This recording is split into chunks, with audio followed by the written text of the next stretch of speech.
Hello doctors. तो आज हमारा थ्रोम्बोसिस का पार्ट 2 है। थ्रोम्बोसिस के पार्ट 1 में हमने आपको बताया था कि थ्रोम्बस क्या होता है, थ्रोम्बस का फॉर्मेशन कैसे होता है और थ्रोम्बस के फॉर्मेशन के पीछे क्या क्या कॉजेज होता है। आज पार्ट 2 में बेसिकली हम लोग डिस्कस करेंगे मॉर्फोलॉजी ऑफ थ्रोम्बस के बारे में, टाइप्स ऑफ थ्रोम्बस के बारे में, फेट ऑफ थ्रोम्बस के बारे में कि थ्रोम्बस का फॉर्मेशन होने के बाद उसके साथ क्या क्या हो सकता है, क्लिनिकल फीचर ऑफ थ्रोम्बस को भी हम डिस्कस करेंगे। तो स्टार्ट करते हैं पहले टॉपिक के साथ, मॉर्फोलॉजी ऑफ थ्रोम्बस, यानी कि थ्रोम्बस के शेप एंड साइज के बारे में। मॉर्फोलॉजी ऑफ थ्रोम्बस समझने से पहले मैं आपको रिकॉल कराना चाहूंगा कि थ्रोम्बस क्या होता है। मैंने आपको बताया था कि सपोज करिए ये आपकी कोई ब्लड वेजल है, ये मे बी आर्टरी हो सकती है या फिर वेन हो सकती है। इसकी वॉल पे मान लीजिए प्लेटलेट्स एग्रीगेट करना स्टार्ट कर देती हैं, इकट्ठा होना स्टार्ट कर देती हैं। प्लेटलेट के एग्रीगेशन होने से बनता है प्राइमरी प्लेटलेट प्लग।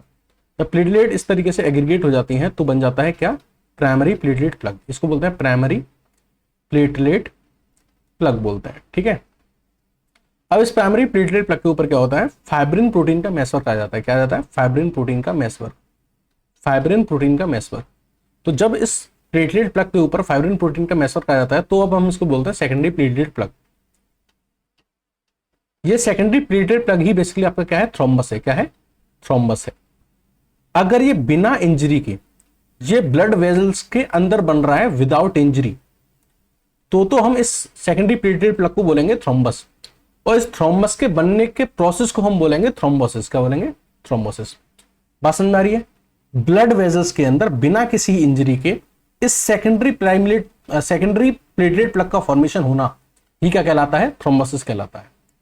ये जो सेकेंडरी प्लेटलेट प्लग तैयार हुआ है ब्लड वेजल्स के अंदर बिना इंजरी के, इस स्ट्रक्चर को तो बोल रहे हैं थ्रोम्बस।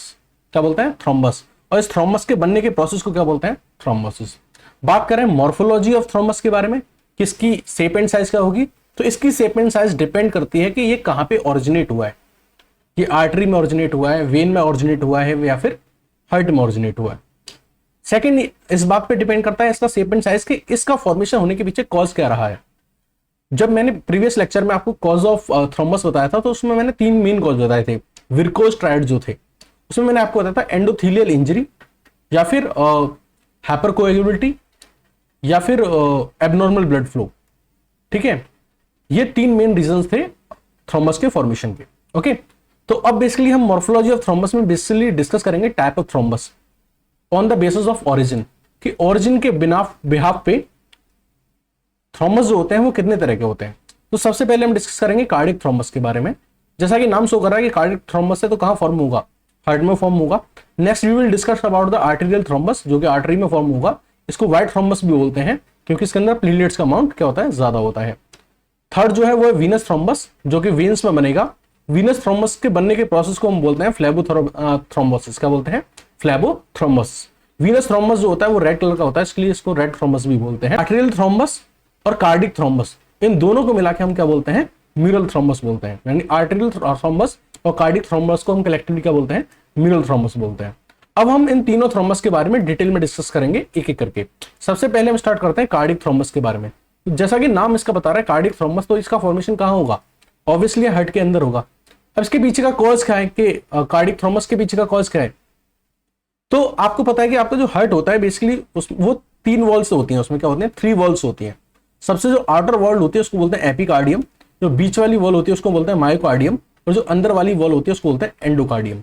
तो इन 3 वॉल्स में से जो बीच वाली वॉल्स होती है मायोकार्डियम, इसमें क्या होती है, मसल्स होती हैं, मायोकार्डियल मसल्स होती हैं। तो अगर मायोकार्डियल मसल्स जो हैं वो क्या करने लगे, एबनॉर्मल कंट्रैक्शन शो करने लगे, तो एक तो उसकी वजह से थ्रोम्बस का फॉर्मेशन हो सकता है। दूसरा, जो आपकी अंदर वाली लेयर थी जिसको हम एंडोकार्डियम बोलते हैं, एंडोकार्डियम बोलते हैं, तो एंडोमायोकार्डियम जो होती है उसके अंदर अगर इंजरी होने लग जाए, तो एंडोमायोकार्डियम के अंदर इंजरी का जो रीजन होता है वो बेसिकली क्या होता है, वायरल इंफेक्शन होता है।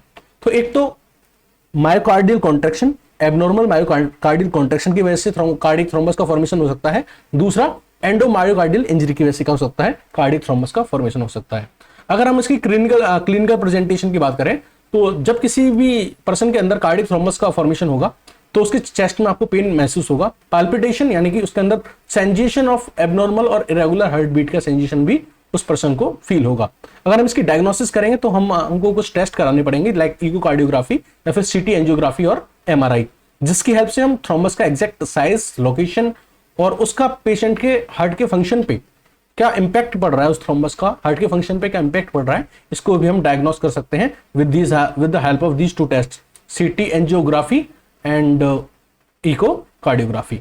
ओके, ये डायग्राम है और इसमें हम देख सकते हैं कि जो वेंट्रिकल्स हैं, वेंट्रिकल्स की बेसिकली वॉल्स पे, एपेक्स पे क्या देखने को मिलता है, इस साइड पे क्या देखने को मिलता है, और वीनस थ्रोम्बस कार्डिक थ्रोम्बस देखने को मिलता है, कार्डिक थ्रोम्बस देखने को मिलता है।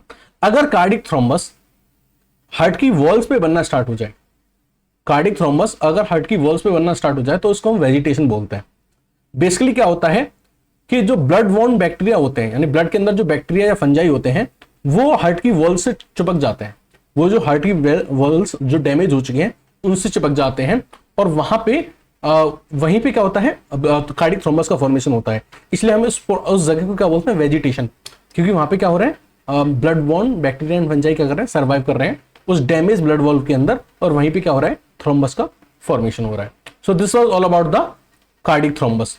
Now we will discuss about the arterial thrombus and venous thrombus. इन दोनों को हम कंपैरेटिवली स्टडी करेंगे और एक साथ स्टडी करेंगे।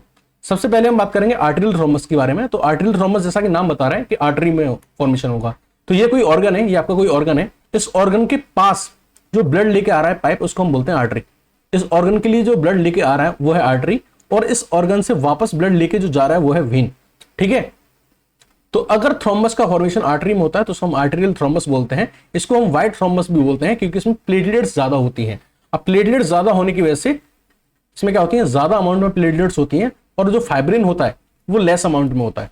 अब इसके अंदर फाइब्रिन लेस अमाउंट में है, ठीक है, फाइब्रिन क्या है, लेस है, इसके अंदर फाइब्रिन लेस है, तो बीच में जो रेड सेल्स एंटेंगल होंगी वो भी क्या होंगी, कम होंगी। तो ओवरऑल इसमें प्लेटलेट्स का अमाउंट ज्यादा है, जिसकी वजह से कैसा दिखता है, व्हाइट थ्रोम्बस दिखता है। लेकिन वहीं अगर मैं वीनस थ्रोम्बस की बात करूं तो वीनस थ्रोम्बस को हम रेड थ्रोम्बस बोलते हैं, क्योंकि इसमें प्लेटलेट्स तो कम होती हैं लेकिन एंटेंगल्ड आरबीसी ज्यादा होती हैं।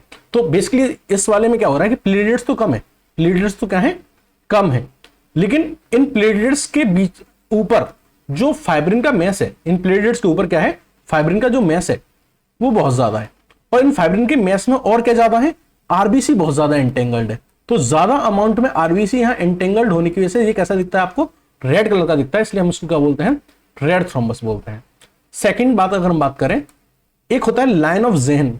लाइन ऑफ ज़ेहन क्या होता है, एक तरह से लेमिनेशन होती है थ्रोम्बस के ऊपर। तो आप ये देख रहे होंगे कि जो फाइब्रिन का मेसवर्क यहाँ ये डेवलप हो रहा है प्लेटलेट्स के ऊपर, आपको नहीं लग रहा कि ये उन प्लेटलेट्स के ऊपर एक लेमिनेशन है। तो लाइन ऑफ ज़ेहन क्या होती है, बेसिकली एक लेमिनेशन होती है थ्रोम्बस के ऊपर। ये किसके द्वारा बनाई जाती है, it is made by the alternate layer of light stained aggregation of platelets admixed with the fibrin meshwork and dark stained red blood cells. तो प्लेटलेट्स के ऊपर फिर क्या होगा, फाइब्रिन का मेसवर्क, फाइब्रिन की मेसवर्क के अंदर क्या होंगी, रेड ब्लड सेल्स। ठीक है, तो ये क्या है, एक तरह से लेमिनेशन का फॉर्मेशन करता है, यानी कि ये जो फाइब्रिन का मेसवर्क है, फाइब्रिन का मेसवर्क है, और इसके बीच में क्या है, एंटेंगल्ड है, आरबीसी एंटेंगल्ड है। ये किसको कोट कर रहा है, ये किसको कोट करे हुए हैं, ये प्लेटलेट्स को कोट करे हुए हैं। तो प्लेटलेट्स के ऊपर ये किस तरह का काम करता है, एक तरह से लेमिनेशन का काम करता है। तो फिर इस तरह की लेमिनेशन को हम बोलते हैं लाइन ऑफ ज़ेहन। ये लाइन ऑफ ज़ेहन जो होती है ये आर्टेरियल थ्रोम्बस में प्रेजेंट होती है, वीनस थ्रोम्बस में रेयरली प्रेजेंट होती है, यानी प्रेजेंट हो भी सकती है बट मोस्टली क्या होती है, एब्सेंट होती है। ऐसा थ्रोम्बस जिसमें लाइन ऑफ ज़ेहन यानी इस तरह की लेमिनेशन पाई जाएगी of this fibrin meshwork along with the entangled red blood cells in the abundant amount, तो ऐसे थ्रोम्बस को हम क्या बोलते हैं, कोरेलाइन थ्रोम्बस भी बोलते हैं। अच्छा, नेक्स्ट और डिस्कस करें हम आर्टेरियल थ्रोम्बस और वीनस थ्रोम्बस के बारे में। तो आर्टेरियल थ्रोम्बस जो होता है, अगर उसकी हम कॉमनली बात करें तो आर्टेरियल थ्रोम्बस कहां पाया जाएगा, तो ऑब्वियसली आर्टरी में पाया जाएगा। और कौन कौन सी आर्टरीज में ज्यादा होने के चांसेस होते हैं, तो एक तो कोरोनरी आर्टरी जो हार्ट को ब्लड सप्लाई करती है, सेरिब्रल आर्टरी जो ब्रेन को सप्लाई करेगी, और फीमोरल आर्टरी जो हमारी लेग्स में होती है। तो इन आर्टरीज में होने के चांसेस ज्यादा होते हैं, बाकी हमारी बॉडी के किसी भी आर्टरी में आर्टेरियल थ्रोम्बस हो सकता है। अगर वहीं बात करें वीनस थ्रोम्बस के बारे में, तो वीनस थ्रोम्बस भी हमारे किसी भी वेन के अंदर हो सकता है, बट इसकी जो मोस्ट कॉमन साइट्स होती हैं वो होती है superficial and deep leg veins, यानी जो हमारी लेग की वेन्स होती हैं सुपरफिशियल एंड डीप, उनमें। साथ ही साथ हमारी जो ओवेरियन और पेरी यूट्राइन वेन्स होती हैं उनके अंदर भी इसके होने के चांसेस ज्यादा होते हैं। साथ ही साथ पोर्टल वेन्स में भी वीनस थ्रोम्बस होने के चांसेस ज्यादा होते हैं। अगर हम पैथोजेनेसिस की बात करें, रीजन की बात करें कि किस रीजन की वजह से आर्टेरियल थ्रोम्बस होता है। तो आर्टेरियल थ्रोम्बस जो होता है उसका अगर हम मेन रीजन बात करें तो आर्टेरियल थ्रोम्बस का जो मेन कॉज होता है वो एंडोथेलियल इंजरी या फिर टर्बुलेंस ब्लड फ्लो, यानी एबनॉर्मल ब्लड फ्लो और एंडोथेलियल इंजरी, यानी कि जो आर्टरी की जो ब्लड वेसल की जो वॉल है, ये जो वॉल है जो एंडोथेलियम से मिलकर बनी होती है, अगर इसमें डैमेज हो जाए या फिर जो ब्लड है वो एक लेमिनार फ्लो ना शो करके टर्बुलेंस ब्लड फ्लो शो करे, तो उसकी वजह से बेसिकली क्या होता है, आर्टेरियल थ्रोम्बस का फॉर्मेशन होता है। वहीं अगर बात करें वीनस थ्रोम्बोसिस की, तो वीनस थ्रोम्बोसिस बेसिकली किसकी वजह से होती है, स्टेसिस ऑफ ब्लड की वजह से होती है, यानी ब्लड किसी भी वजह से क्या हो जाए, एक जगह रुक जाए, इकट्ठा हो जाए। जब इकट्ठा हो जाएगा तो प्लेटलेट्स कहां हो जाएंगी, ग्रेविटी की वजह से नीचे सेटल डाउन हो जाएंगी और नीचे सेटल होकर क्या बना लेंगी, थ्रोम्बस का फॉर्मेशन कर लेंगी। अगर प्रोपेगेशन की बात करें तो आर्टेरियल थ्रोम्बस का जो प्रोपेगेशन होता है वो रिट्रोग्रेड मैनर में होता है, यानी opposite to the blood flow towards heart. तो जैसे कि मान लीजिए अगर ये कोई आर्टरी है और इसके अंदर ये कोई थ्रोम्बस है, तो इसका जो फ्लो, इसका जो प्रोपेगेशन होगा, यानी ये जो थ्रोम्बस आगे बढ़ेगा वो इस डायरेक्शन में आगे बढ़ेगा, जबकि ब्लड जो है, एक मिनट को मैं इसमें बताऊं, इस तरीके से आगे बढ़ेगा, जबकि ब्लड फ्लो का डायरेक्शन ये है, यानी ब्लड फ्लो तो इधर की साइड है, लेकिन जो थ्रोम्बस बढ़ रहा है वो इस ब्लड फ्लो के अपोजिट डायरेक्शन में बढ़ रहा है, यानी रिट्रोग्रेड मैनर में क्या होता है, प्रोपेगेशन होता है थ्रोम्बस का। लेकिन वहीं अगर वीनस थ्रोम्बस की बात करें तो ये अगर मान लीजिए वेन है और ये थ्रोम्बस है, तो थ्रोम्बस इस साइड बढ़ेगा, यानी in the direction of blood flow, जिधर ब्लड फ्लो है उधर ही क्या होगा, प्रोपेगेशन होगा, उधर ही क्या होगा, प्रोपेगेशन होगा। अगर हम बात करें ऑक्लूजन की, तो जो आर्टेरियल थ्रोम्बस होता है वो आर्टरी को कंप्लीटली ब्लॉक नहीं करता है, यानी इनकम्प्लीट ब्लॉक करता है। तो मान लीजिए ये आर्टरी है और इसको क्या किया इसने, पार्शियली ब्लॉक कर दिया, ठीक है, इसलिए हम इसको बोलते हैं it is mural thrombus, partial block कर दिया। लेकिन अगर हम वेन की बात करें तो वेन में जो थ्रोम्बस क्रिएट होता है वो हाईली प्रोपेगेट होता है और वो कंप्लीट वेन को भी क्या कर सकता है, ब्लॉक कर सकता है। इसकी वजह से क्या कॉम्प्लिकेशंस आएंगी, तो वो बात करें, अगर कॉम्प्लिकेशंस की बात करें तो आपको पता है कि कोई भी ऑर्गन जो होता है, कोई भी जो ऑर्गन होता है उसको ब्लड सप्लाई किसके थ्रू होती है, आर्टरी के थ्रू होती है। ये मान लीजिए आर्टरी है, ये आर्टरी क्या करेगी, इस ऑर्गन को ब्लड सप्लाई करेगी। अगर मान लीजिए यहाँ ऑक्लूजन आ जाए तो प्रॉपर्ली ब्लड सप्लाई नहीं होगी इस ऑर्गन को। अगर प्रॉपर्ली ब्लड सप्लाई नहीं होगी, प्रॉपर ब्लड सप्लाई नहीं होगी इस ऑर्गन को, तो जाहिर सी बात है कि ऑक्सीजन भी प्रॉपर नहीं पहुंच पाएगी। तो क्या कंडीशन हो जाएगी, हाइपोक्सिया हो जाएगा, हाइपोक्सिया हो जाएगा और फूड एंड न्यूट्रिशन की कमी हो जाएगी। तो ओवरऑल इस बॉडी ऑर्गन के अंदर आपको क्या देखने को मिलेगी, नेक्रोसिस देखने को मिलेगी, यानी कि टिश्यू की डेथ देखने को मिलेगी। तो बेसिकली इस्कीमिया यानी रिड्यूस्ड ब्लड सप्लाई और इन्फेक्शन यानी कि डैमेज देखने को मिलेगा, टिश्यू में डैमेज देखने को मिलेगा due to reduced blood supply, ठीक है, क्योंकि जिस ऑर्गन को ब्लड सप्लाई हो रही थी आर्टरी के थ्रू, वो आर्टरी क्या हो गई है, ब्लॉक हो चुकी है। अगर वहीं वेन ब्लॉक हो जाए तो क्या होगा, तो आपको पता है कि जो आर्टरी होती है वो तो ब्लड लेके आती है ऑर्गन के पास, ठीक है, और उस ब्लड को वापस हार्ट तक कौन ले जाता है, वेन। वेन क्या करती है, इस ब्लड को वापस कहां ले जाती है, हार्ट के पास ले जाती है। अब मान लो कि वेन में ऑक्लूजन हो गया, वेन में क्या हो गया, ऑक्लूजन हो गया, तो जो ब्लड वापस हार्ट तक जाना था, ये जो हार्ट तक जाना था ये हार्ट तक नहीं जा पाएगा, इंपेयर वीनस ब्लड फ्लो हो जाएगा, यानी वीनस ब्लड फ्लो जो वापस हार्ट में जाना था ये वापस हार्ट में नहीं जा पाएगा, ये वापस बैक कहां मारेगा, ऑर्गन के अंदर मारेगा। ऑर्गन के अंदर क्या होगा, इसका बैक फ्लो होगा और इस ऑर्गन के अंदर आपको क्या देखने को मिलेगा, इडिमा देखने को मिलेगा। इडिमा मतलब स्वेलिंग देखने को मिलेगी, क्योंकि ये जो ब्लड फ्लो हुआ है, बैक फ्लो हुआ है जो ब्लड का, ये ब्लड का जो प्लाज्मा है ये बाहर निकल आएगा, प्लाज्मा बाहर निकल के इस ऑर्गन के इंटरस्टिशियल स्पेस में आ जाएगा, कहां, इंटरस्टिशियल स्पेस में आ जाएगा और इस ऑर्गन के अंदर क्या कर देगा, इडिमा या फिर स्वेलिंग कॉज कर देगा। ठीक है, इतनी बात समझ में आ गई। तो यहां आप डायग्राम दे सकते हैं आर्टेरियल थ्रोम्बस का। तो this one is the diagram of arterial thrombus. एक आर्टरी है जिसके अंदर थ्रोम्बस का फॉर्मेशन हुआ है और ये इनकम्प्लीट है, ठीक है, यानी म्यूरल थ्रोम्बस है, कंप्लीट ब्लॉकेज नहीं किया। ये जो आप यहाँ डायग्राम देख रहे हैं ये डीप लेग वेन्स है जिसके अंदर थ्रोम्बोसिस हुआ है। तो ये पहले नॉर्मल था, ठीक है, फिर यहाँ डीप वेन में थ्रोम्बोसिस हुआ, फिर ये थ्रोम्बस कभी कभी क्या होता है कि टूट के जिस जगह बना था वहां से टूट के ब्लड के फ्लो में चला जाता है, ब्लड जिधर फ्लो करता है उधर उसके साथ बह जाता है। तो जब थ्रोम्बस टूट के ब्लड फ्लो के साथ चला जाए तो फिर उसको हम क्या बोलते हैं, एम्बोलस बोलते हैं, और इस कंडीशन को एम्बोलिज्म बोलते हैं। ठीक है, तो अब हमने बात किया आर्टेरियल थ्रोम्बस और वीनस थ्रोम्बस के बारे में। अब हम बात करेंगे फेट ऑफ थ्रोम्बस के बारे में। एक बार थ्रोम्बस फॉर्म हो गया तो उसका क्या क्या भविष्य हो सकता है, उसके साथ क्या क्या घटना हो सकती है। तो मान लीजिए कोई थ्रोम्बस था जो फॉर्मेशन हुआ था जिसका किसी भी आर्टरी या वेन में कहीं भी हुआ था, मान लीजिए आर्टरी या वेन में, तो एक तो कंडीशन ये हो सकती है कि इसका डिजोल्यूशन हो जाए, ये जो थ्रोम्बस का फॉर्मेशन हुआ है ये एकदम गायब हो जाए, यानी बिल्कुल क्या हो जाए, गायब हो जाए। इसको गायब करने वाला कौन होता है, इस तरीके के माइन्यूट थ्रोम्बस पर डे हमारी बॉडी में बनते भी रहते हैं और डिसॉल्व भी होते रहते हैं, क्योंकि हमारा जो ब्लड है उसका जो प्लाज्मा है उसके अंदर एंजाइम्स पाए जाते हैं जिनको हम बोलते हैं फाइब्रिनोलाइसिस।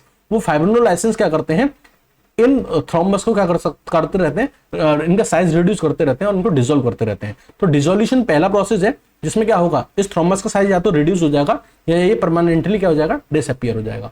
सेकंड ये कंडीशन हो सकता है कि प्रोपेगेशन हो, थ्रोम्बस का साइज इंक्रीज करे, क्योंकि इस थ्रोम्बस में एडिशनल प्लेटलेट्स का क्या होता है, एक्यूमुलेशन होता रहे, यानी जो प्लेटलेट्स हैं वो और ज्यादा एक्यूमुलेट होती जा रही हैं, फाइब्रोनोलाइसिस इतना इफेक्टिवली वर्क नहीं कर रहा है, प्लेटलेट्स का एग्रीगेशन हो रहा है, और जिसकी वजह से जो आपका क्लॉट है उसका जो थ्रोम्बस है उसका जो साइज है वो इंक्रीज होता जा रहा है। ठीक है, तो दूसरी कंडीशन ये हो सकती है। तीसरा कंडीशन जो हो सकती है वो एम्बोलाइजेशन हो सकती है। एम्बोलाइजेशन का क्या मतलब है कि जो मान लीजिए ये जो आपका थ्रोम्बस था वो इस जगह फॉर्म हुआ था, मान लीजिए इस जगह फॉर्म हुआ था, तो थ्रोम्बस जो होता है वो लोकलाइज्ड होता है। लोकलाइज्ड मतलब जहां था वहीं रहता है। लेकिन अगर ये थ्रोम्बस यहां से क्या हो जाए, डिसलॉज हो जाए, डिसलॉज मतलब यहां से हट जाए, यहां से डिटैच हो जाए, क्या हो जाए, डिटैच हो जाए, और डिटैच होके इसके क्या हो जाए, पीसेस हो जाए, और पीसेस में होके ये जो ब्लड फ्लो है उसकी डायरेक्शन में बह के चला जाए, और बह के जाके क्या करे, स्मॉल स्मॉल आर्टरीज को जाके ब्लॉक करे, तो इस कंडीशन को हम बोलते हैं एम्बोलाइजेशन। और जो छोटे छोटे टुकड़े बने हैं इनको बोलते हैं एम्बुलस। क्या बोलते हैं, एम्बुलस। तो कहने का क्या मतलब है कि जो आपका थ्रोम्बस बना था अगर ये डिटैच हो जाए, अपनी प्राइमरी साइड से डिटैच हो जाए, छोटे छोटे पीसेस में टूट जाए, उन पीसेस को बोलेंगे एम्बुलस। और ये एम्बुलस क्या करेंगे, फिर आगे चल के ब्लड फ्लो की डायरेक्शन में फ्लो करेंगे, और आगे चल के जो स्मॉल आर्टरीज होंगी या जो भी वेन्स होंगी अगर उनको डिसलॉक करते हैं, उनको ऑक्यूमुलेट करते हैं, यानी उनको ब्लॉक करते हैं, तो इस कंडीशन को हम क्या बोलते हैं, एम्बोलाइजेशन बोलते हैं। तो ये तीसरी कंडीशन हो सकती है थ्रोम्बस की। चौथा ये हो सकता है कि थ्रोम्बस का क्या हो, ऑर्गेनाइजेशन हो, या फिर हम कह सकते हैं रिकैनालाइजेशन हो, यानी जो ओल्ड थ्रोम्बस होता है वो ऑर्गेनाइज होता है और रिप्लेस्ड कर दिया जाता है किसके द्वारा, कनेक्टिव टिश्यू के द्वारा। यहां पे एक थ्रोम्बस था जो किस में कन्वर्ट कर दिया गया, कनेक्टिव टिश्यू में कन्वर्ट कर दिया गया। अब ऐसा कैसे होता है कि जो थ्रोम्बस जो होता है वो कनेक्टिव टिश्यू में कन्वर्ट हो जाता है, तो जो थ्रोम्बस होता है उसके अंदर ग्रोथ होती है किसकी, एंडोथेलियल सेल्स की, स्मूथ मसल सेल्स की और फाइब्रोब्लास्ट सेल्स की। तो अगर थ्रोम्बस के अंदर endothelial cells, smooth muscle cells और फाइब्रोब्लास्ट सेल्स का अगर फॉर्मेशन हो रहा है, तो जो थ्रोम्बस होता है वो बेसिकली किसमें कन्वर्ट हो जाता है, कनेक्टिव टिश्यू में कन्वर्ट हो जाता है। और जो कनेक्टिव टिश्यू था ये ब्लड वेजल की जो वॉल होती है उसमें इनकॉर्पोरेट हो जाता है। तो बेसिकली क्या था कि मान लीजिए ये ब्लड वेजल थी और यहाँ पे क्या हो रहा था, ये क्लॉट का फॉर्मेशन हुआ था, तो ये क्लॉट जो होगा अब इस ब्लड वेजल की जो वॉल थी इसके अंदर समा जाएगा, इनकॉर्पोरेट हो जाएगा, और ये अब क्या हो जाएगा, ल्यूमेन हो जाएगा किसका, ब्लड वेसल्स का। ठीक है, तो इस चीज को बोलते हैं ऑर्गेनाइजेशन एंड रिकैनालाइजेशन। तो this was all about the fate of thrombus. ये थ्रोम्बस का फेट क्या होता है। अब हम बात करेंगे क्लिनिकल फीचर ऑफ थ्रोम्बस के, थ्रोम्बस के क्लिनिकल फीचर्स क्या है। तो किसी भी थ्रोम्बस के क्लिनिकल फीचर्स हमें तब दिखाई देते हैं जब वो किसी आर्टरी या वेन्स को ऑब्स्ट्रक्ट करे, क्योंकि नॉर्मली क्या होता है कि हमारी बॉडी में पर डे बहुत ही माइन्यूट थ्रोम्बस बनते रहते हैं, डिसॉल्व होते रहते हैं, तो वो जनरली दिक्कत पैदा नहीं करते, इसलिए हमें उनकी क्लिनिकल अटेंशन हम गौर नहीं करते हैं। बट अगर मान लीजिए कोई भी थ्रोम्बस क्या कर रहा है, किसी भी आर्टरी या वेन को ऑब्स्ट्रक्ट कर रहा है, अब आर्टरी और वेन को ऑब्स्ट्रक्ट करेगा तो जाहिर सी बात है कि वो ब्लड सप्लाई को क्या कर रहा है, किसी ऑर्गन से होने वाली ब्लड सप्लाई को या तो रिड्यूस कर रहा है, या फिर वेन से जो ब्लड वापस हार्ट में रिटर्न आना था उसको ब्लॉक कर रहा है। या फिर अगर मान लीजिए क्या होता है कि मान लीजिए ये थ्रोम्बस कहीं इस कैपिलरी में बना था, इस आर्टरी में बना था या इस वेन में बना था, अगर ये टूट के यहां से कहीं ब्लड के साथ फ्लो होके किसी छोटी आर्टरी को या वेन को ब्लॉक कर देता है, इस कंडीशन को हम बोलते हैं एम्बोलिज्म। और ये छोटे छोटे टुकड़े बोलते हैं, इनको बोलते हैं एम्बुलस। तो जब एम्बुलस या एम्बोलिज्म वाली कंडीशन आती है तो उस केस में हमें क्लिनिकल अटेंशन देनी पड़ती है, क्योंकि अगर मान लीजिए ये ब्रेन को जाने वाली आर्टरी को अगर ब्लॉक कर देंगे तो पर्सन के अंदर कोमा वाली स्थिति आ जाएगी। तो हमारे अगर क्रिटिकल ऑर्गन्स की जो ब्लड सप्लाई है अगर उनको ब्लॉक कर देंगे ये एम्बुलस, तो हमें दिक्कत हो सकती है, इसलिए फिर हम पे क्या देते हैं, क्लिनिकल अटेंशन देते हैं। अब किसी भी थ्रोम्बस की जो क्लिनिकल प्रेजेंटेशन होती है वो डिपेंड करती है कि वो किस जगह पे हो रहा है। ठीक है, सबसे पहले हम बात करेंगे कॉन्सिक्वेंसेस ऑफ वीनस थ्रोम्बोसिस, यानी अगर वेन्स के अंदर थ्रोम्बोसिस हो रहा है तो उसके क्या कॉन्सिक्वेंसेस होंगे। सबसे पहले हम ये डिस्कस करते हैं, यानी फ्लेबोथ्रोम्बोसिस के बारे में बात करते हैं। तो अगर मान लीजिए किसी वेन के अंदर, ये मान लीजिए कोई वेन है, इसके अंदर यहाँ पे ये थ्रोम्बस का फॉर्मेशन हुआ, अगर वेन के अंदर थ्रोम्बस हुआ तो क्या होगा, ये जो ब्लड वापस हार्ट में जाना था ये वापस हार्ट में नहीं जा पाएगा, और ये ब्लड वापस किस में जाएगा, ऑर्गन के अंदर जाएगा। जब ये वापस ब्लड के अंदर, ये ब्लड वापस कहां जाएगा, ऑर्गन के अंदर जाएगा, तो ऑर्गन के अंदर जो कैपिलरीज थी, ब्लड की क्या थी, कैपिलरीज थी, इनके अंदर प्रेशर बढ़ेगा। क्या बनेगा, प्रेशर बढ़ेगा। प्रेशर बढ़ेगा तो प्लाज्मा जो होगा वो बाहर आ जाएगा, यानी इस ब्लड का जो प्लाज्मा वाला पार्ट होगा वो बाहर आ जाएगा, और बाहर आके कहां डिपॉजिट हो जाएगा, ये जो ऑर्गन, जिन सेल से, ये जो ऑर्गन था ये जिन सेल से मिलकर बना था, उन सेल्स के बीच में स्पेस जो होता है इंटरस्टिशियल स्पेस, उस स्पेस में आके जो जो प्लाज्मा है ये डिपॉजिट हो जाएगा, जिसकी वजह से इस ऑर्गन के अंदर आपको क्या देखने को मिलेगा, एडिमा देखने को मिलेगा या स्वेलिंग देखने को मिलेगी। अगर आप आसान भाषा में समझें तो आप ये समझिए कि ये ब्लड वापस हार्ट तक नहीं जा पा रहा है, और ये वापस ब्लड कहां आ रहा है, वापस इस ऑर्गन में आ रहा है, जिसकी वजह से इस ऑर्गन में एडिमा या फिर स्वेलिंग देखने को मिल रही है। अगर एडिमा और स्वेलिंग देखने को मिल रही है तो आपको इस ऑर्गन में पेन भी देखने को मिलेगा, कंजेशन देखने को मिलेगा, ठीक है। लेकिन इससे भी ज्यादा दिक्कत की बात यह है कि अगर ये जो थ्रोम्बस है जो वेन में बना है, मान लीजिए ये वेन है और इसमें जो ये थ्रोम्बस बना है, अगर ये टूट के कहीं चला जाए, अगर ये टूट के कहीं चला जाए और टूट के जाके अगर ये लंग्स की जो ब्लड सप्लाई है अगर उसको क्या कर देता है, ब्लॉक कर देता है, तो ये हमारे लिए क्या हो जाता है, थोड़ा सीवियर प्रॉब्लम हो जाती है, ठीक है। यानी एम्बोलिज्म शो करता है, यानी वीनस थ्रोम्बस अगर एम्बोलिज्म शो करता है, अगर वो टूट के चला जाता है और लंग्स की ब्लड सप्लाई को अगर ब्लॉक करता है, तो फिर ये हमारे लिए प्रॉब्लमेटिक हो सकता है। Venus thrombus basically most commonly हमें देखने को मिलता है superficial and deep vein of legs, ठीक है। जो हमारी लेग्स की जो वेन्स होती हैं, सुपरफिशियल वेन्स होती हैं, डीप वेन्स होती हैं, उनमें देखने को मिलता है। मोस्ट कॉमनली ये सेफेनस वेन जो होती है उसमें देखने को मिलता है। अब जाहिर सी बात है, अगर ये वेन के अंदर देखने को मिलता है तो वेन में क्या कॉज करेगा, मतलब वेन जिस ऑर्गन से आ रही होगी वहां पे क्या देखने को मिलेगा, एडिमा देखने को मिलेगा और कंजेशन देखने को मिलेगा, ठीक है, और पेन देखने को मिलेगा, ठीक है। अब एक बात बताओ, जब ये ब्लड वापस लौट के आता रहेगा, वापस लौट के आता रहेगा, ये मान लो ऑर्गन है, ठीक है, और ये वेन है, और यहां पे हो गया थ्रोम्बस, ये पे क्या है, थ्रोम्बस है, यहां आर्टरी है। अब देखो आर्टरी से कंटिन्यूस ब्लड आ रहा है, अब ये ब्लड कंटिन्यूस यहां से जाना चाहिए बट जा नहीं रहा है, तो ये ब्लड यहां पे एक्यूमुलेट करता रहेगा ना ऑर्गन में, और इस वेन में क्या करता रहेगा, एक्यूमुलेट करता रहेगा, जिसकी वजह से ये जो वेन्स है इनकी डायमीटर भी क्या होगी, बढ़ जाएगी। तो इस ऑब्स्ट्रक्शन की वजह से जो वेन्स होती हैं, जो आपकी लार्ज वेन्स होती हैं लेग्स वगैरह की, उन वेन्स के अंदर क्या आ जाती है, स्वेलिंग आ जाती है, वो वेन्स डायलेट कर जाती हैं, स्वेलिंग नहीं, बेसिकली वेन्स डायलेट कर जाती हैं, उनको हम बोलते हैं वेरिकोज वेन्स। और इन वेन्स के ऊपर की जो स्किन होती है उसमें इन्फेक्शन और अल्सर होने के चांसेस ज्यादा होते हैं, इसको हम बोलते हैं वेरिकोज अल्सर। सबसे मोस्ट कॉमनली अगर आप बात करें डीवीटी के बारे में, that is deep Venus thrombosis, तो डीप वीनस थ्रोम्बोसिस जो हमको देखने को मिलती है वो बेसिकली हमको देखने को मिलती है लार्ज लेग वेन्स के अंदर, जो हमारे नी के अबव होती हैं। नी के अबव जो लार्ज वेन्स होती हैं वो होती है पॉप्लिटियल वेन, फीमोरल वेन और इलियक वेन, ठीक है। So it is more severe because such thrombus more often embolise at lungs and cause pulmonary infection. तो ये जो डीप वीनस थ्रोम्बोसिस हमको देखने को मिलती है ये ज्यादा हमारे लिए सीवियर है, क्योंकि जब थ्रोम्बस का फॉर्मेशन इन डीप वीनस वेन्स में होता है तो ये ज्यादा चांसेस होते हैं कि ये एम्बोलिज्म शो करे। जब Venus thrombosis superficial and deep veins में हो रहा था लेग्स की में, तो यहां जो चांसेस थे एम्बोलिज्म के वो कम थे, यानी ये टूट के दूसरी जगह कम जा रहा था, लोकलाइज्ड था। लेकिन अगर मान लीजिए डीप वेन्स वीनस थ्रोम्बोसिस देखने को मिल रही है, यानी अगर पोप्लिटियल वेन, फीमोरल वेन या इलियक वेन, इनके अंदर अगर आपको थ्रोम्बस फॉर्मेशन देखने को मिल रहा है, तो ये ज्यादा चांसेस होते हैं कि ये टूट के अदर ऑर्गन्स में चला जाए, और मोर प्रोबेबली चांसेस होते हैं कि लंग्स में चला जाए और लंग्स में जाके क्या शो करे, इन्फेक्शन शो करे। इसलिए ये हमारे लिए क्या हो जाता है, ज्यादा सीवियर हो जाता है, डीवीटी हमारे लिए ज्यादा सीवियर हो जाती है।